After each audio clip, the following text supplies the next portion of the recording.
wearing black gloves because I was cleaning parts, and that was yesterday. I'm wearing them today until they get a hole in them, and then I'll change back.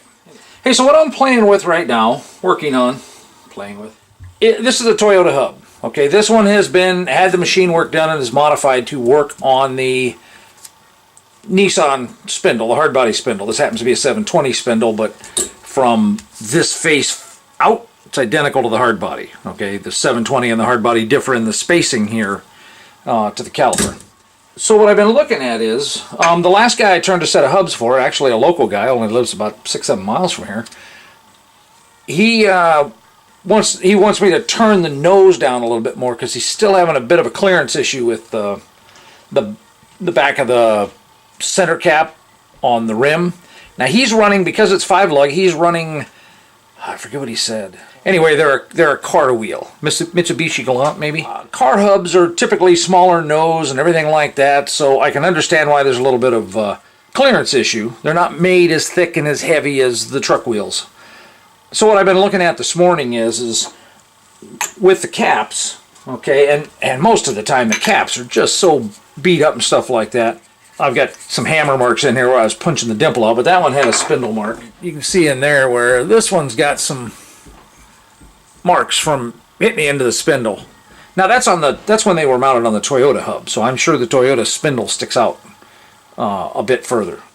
The Nissan hub is shorter, so that's why I machined the shelves down to bring the bearings closer together so that it fits on here without squeezing too hard, so that you can get the cotter pin in. Okay, anyway, that's other videos, everything like that. I typically remove 1/8 of an inch off the end of the nose here. Okay, and I may include some pictures, but I think you can see there that, you know, that one's definitely shorter than this, and I've shortened this one 1/8 of an inch. Doing the math to figure up the thickness of this and how far it is below that, and these are 1-inch parallels, blah blah blah, it works out that these are about 7/8 of an inch deep, and then that's kind of a beat up one. I don't have one that I can guarantee is a Toyota cup, so I'm trying to just get the best guess between some of the caps I have here. So it looks like it's 7/8 of an inch deep. Well, what that means is I've measured this, and this sticks up 5/8 of an inch. So that leaves me a good 1/4 inch. If we look at that a bit closer, you could actually grind at least another 1/16 of an inch off, you know, basically just above the chamfer there, the slope.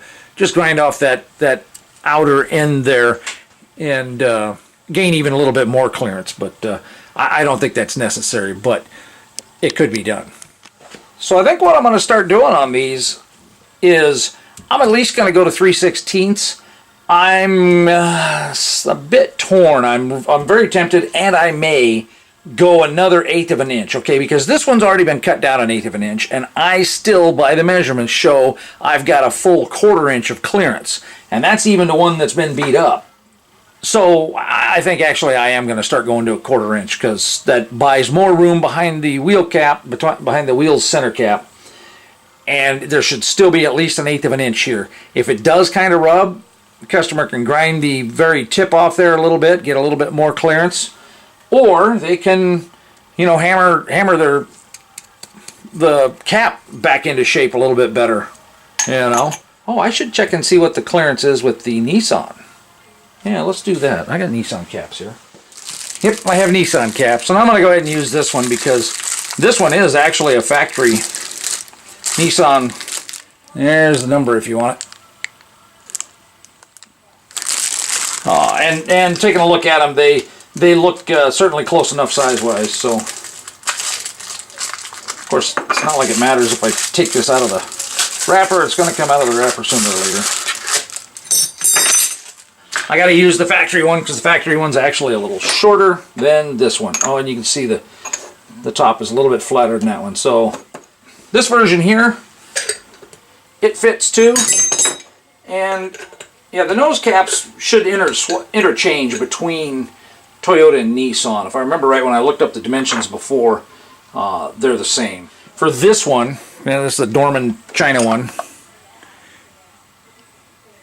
And you may find that that's just a little bit cheaper, easier to find, I don't know, than the Nissan one. I didn't have any trouble finding the Nissan one, but finding the Toyota one was a little bit trickier. And that is 1.97, right on the money. And that is 1.97, right on the money. Wow. How many millimeters that is? Yeah, I don't know. I don't deal in millimeters. Millimeters are yucky poo-poo. It's 50 millimeters. There you go. Nice easy round number. So 50 millimeters. Okay, what next? Oh yeah, let's take this one off. Let's get a Nissan hub. This is one I've already turned down to fit stock steel rims. Okay, all I really should have to do is see how much this sticks up. Oh, 5/8 of an inch. Oh, these are an inch. An inch to the outside.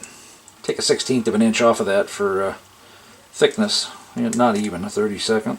So if you don't get caps with your Toyota, then you can use your Nissan caps when you do this swap.